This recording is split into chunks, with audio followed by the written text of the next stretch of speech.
Assalamualaikum warahmatullahi wabarakatuh. Alhamdulillahirabbil alamin. Wassalatu wassalamu ala asrofil anbiya'i wal mursalin sayyidina wa maulana Muhammadin wa ala alihi wa sahbihi ajma'in amma ba'du.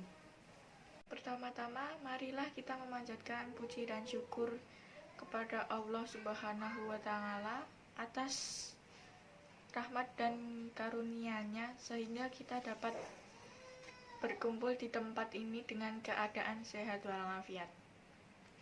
Sholawat dan salam semoga tercurahkan kepada junjungan kita Nabi Muhammad SAW,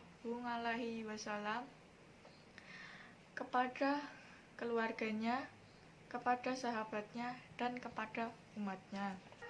Terima kasih saya ucapkan kepada Bapak atau Ibu serta rekan-rekan yang telah memberikan kesempatan kepada saya untuk berdiri dan menyampaikan beberapa kata di hadapan rekan-rekan. Bapak atau Ibu yang saya hormati serta rekan-rekan yang saya cintai. Pada kesempatan ini, saya selaku perwakilan dari mahasiswa Universitas Sarjana Wiyata Taman Siswa akan menyampaikan pidato dengan topik mengenal budaya daerah untuk lebih mencintai Indonesia. Di era globalisasi ini, budaya barat sangat mudah untuk masuk ke Indonesia. Budaya ini tumbuh dan berkembang dengan pesat di Indonesia. Kita sebagai generasi muda lebih menyukai akan budaya ini ketimbang budaya asli kita sendiri. Kita merasa lebih percaya diri dan lebih gaul jika meniru budaya barat. Kasus lain adalah masalah tentang pengakuan budaya lain oleh Malaysia. Tentu kita geram akan negara tetangga yang dengan seenaknya mengklaim budaya kita seperti reok ponorogo, tari pendet, batik, lagu sayange, dan masih banyak lagi. Ini merupakan tamparan keras khususnya para generasi muda. Kita tidak bisa serta-merta menyalahkan Malaysia yang telah mengklaim budaya kita sendiri. Kita sebagai rakyat Indonesia juga harus sadar akan kesalahan kita dan harus introspeksi terhadap kita sendiri. Berapa banyak dari kita yang sebelumnya peduli pada budaya asli Indonesia sebelum kejadian seperti ini? Untuk itu, marilah kita bersama-sama merenungkan dalam hati kita masing-masing. Jika memang wayang kulit merupakan salah satu budaya kita sendiri yang dimiliki oleh Indonesia, mengapa harus malu untuk menontonnya? Jika memang batik ini juga bagian dari budaya kita, mengapa merasa malu untuk memakainya? Sudah seharusnya kita bangga akan budaya kita sendiri, karena bangsa lain pun iri terhadap apa yang kita miliki. Pada kenyataannya, globalisasi telah mempengaruhi berbagai aspek kehidupan termasuk pengaruhnya terhadap kebudayaan suatu daerah. Kita tahu globalisasi dan internet telah menghubungkan kita dengan dunia luar yang sangat mudah. Kita bisa mengakses informasi yang kita inginkan dengan mudah dan cepat. Termasuk di dalamnya terdapat informasi tentang budaya. Budaya asing yang masuk dalam negeri dan kemajuan teknologi membuat budaya asli daerah mengalami pergeseran baik nilai nilai maupun bentuknya. Akibatnya, dari mudahnya informasi yang masuk di negara kita, budaya asing jadi malah masuk ke negara kita, baik melalui majalah, internet, maupun sebagainya. Akibatnya, jika banyak tahu tentang budaya di negara-negara lain, pengetahuan kita tentang budaya asing jadi lebih bertambah tanpa disadari oleh kita sendiri, dan lebih tertarik untuk mempelajarinya. Padahal budaya kita sendiri malah kurang tahu falsafah yang ada di dalamnya.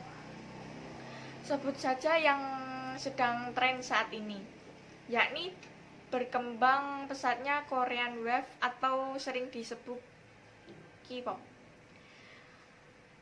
Hampir setiap remaja di Indonesia tidak hanya mengenal bintang Korea yang sedang bersinar saat ini, tetapi lagu-lagu mereka, tarian mereka, seperti Gangnam Style, film-film Korea, bahasa Korea, bahkan model baju dan rambut mereka. Lihatlah remaja di Indonesia, tidak hanya mengenal, tetapi juga menirukan tarian Gangnam Style. Bahkan jika mereka diminta untuk memperagakan tarian Gangnam Style, mereka akan dengan senang hati memperagakannya. Beda halnya dengan tarian Indonesia. Entah karena gengsi atau tidak mau mempelajari dan tidak mau tahu, sehingga mereka nyaris melupakan budayanya sendiri. Kita harus lebih jeli dan bijaksana untuk memilah dan memilih setiap kebudayaan yang masuk ke negara kita. Tidak semua budaya yang masuk itu cocok dengan adat kita yang mengedepankan sopan santun. Kita tetap bisa melihat, mendengar, bahkan menggunakan atau memakai budaya asing yang masuk itu asalkan kita yakin bahwa apa yang kita lihat, dengar, dan tirukan atau gunakan itu sesuai dengan jiwa kita, sesuai dengan dasar negara kita Pancasila. Kita bisa lebih menghargai perjuangan pahlawan untuk mempertahankan kemerdekaan. Bukankah Indonesia lebih kaya akan budaya? Indonesia sebagai negara kepulauan merupakan negara yang sangat kaya akan ragam budaya. Dari Sabang sampai Merauke, dari Miangas sampai Rote, terbentang ribuan gugusan pulau dengan beraneka ragam suku bangsa yang mendiaminya. Ada suku Jawa, Sunda, Betawi, Aceh, Bugis, Asmat, dan ratusan suku lainnya yang tersebar di Indonesia. Oleh sebab itu, sebagai wujud rasa cinta tanah air, sebagaimana sumpah yang kita ucapkan setiap tanggal 28 Oktober, marilah kita wujudkan sumpah pemuda itu dengan tetap melestarikan budaya Indonesia. Dengan demikian, kita dapat menunjukkan pada dunia bahwa kita adalah bangsa Indonesia. Marilah kita perkenalkan pada dunia bahwa Indonesia adalah Bhinneka Tunggal Ika yang meskipun berbeda-beda tetapi tetap satu jua. Tidak masalah kita berbeda suku, bangsa, daerah, dan budaya. Kita tetap generasi muda Indonesia. Dan satu hal yang perlu kita ingat bahwa keanekaragaman budaya Indonesia adalah kekayaan yang tidak ternilai harganya.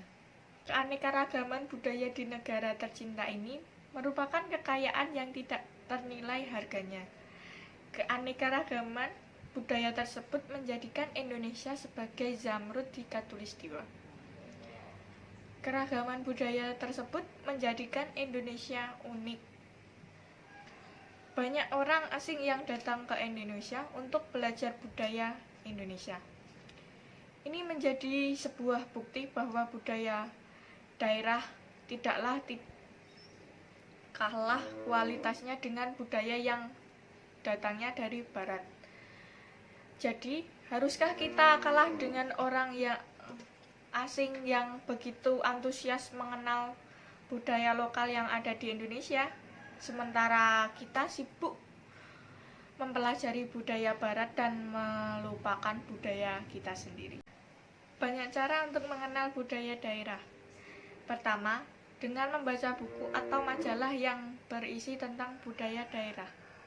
Kunjungilah perpustakaan, baik perpustakaan sekolah maupun perpustakaan umum, dan memanfaatkan koleksi buku yang membahas kebudayaan daerah di Indonesia untuk lebih mengenal budaya daerah.